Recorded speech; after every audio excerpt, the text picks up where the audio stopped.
Lors des sermons de la prière du vendredi 26 septembre à Téhéran et au dernier vendredi du mois béni de Ramadan, l'ayatollah Hachemi Rafsanjani a rendu hommage à la présence épique de la grande nation iranienne, à la marche générale de la journée mondiale de Quds et au soutien apporté au peuple palestinien, estimant que les combats de la nation palestinienne pivotaient sur l'axe des enseignements islamiques.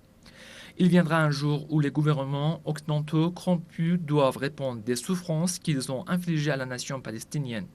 L'orateur de la prière du vendredi de Téhéran a qualifié de très mauvaise l'attitude des Nations Unies envers la Palestine, affirmant que la décision de l'ONU d'avoir partagé la Palestine était un acte criminel. Plus loin, dans ses propos, le prédicateur de la prière du vendredi de Téhéran a réitéré que la présence des forces d'occupation en Irak et en Afghanistan était la source de la corruption dont souffrent les populations de la région. Faisant allusion à la poursuite de l'occupation irakienne et aux tentatives américaines visant à signer un accord de sécurité avec le gouvernement irakien, l'ayatollah Rafsanjani a précisé: cet accord sera certainement au détriment de l'Irak. À la lumière de la vigilance du peuple et des ulémas, cet événement funeste n'aura pas lieu.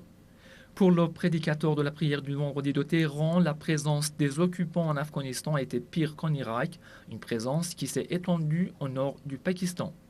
Dans une autre partie de ses sermons, il a évoqué le dernier rapport du directeur général de l'AIEA, Mohammad El-Baradei, sur le nucléaire iranien et d'ajouter: le lien petit de la question balistique au programme nucléaire iranien est une démarche injuste et la fabrication du missile en Iran remonte à la fin de la guerre imposée par l'Irak à l'Iran pour défendre le pays. Il a par ailleurs souligné que le pays avait opté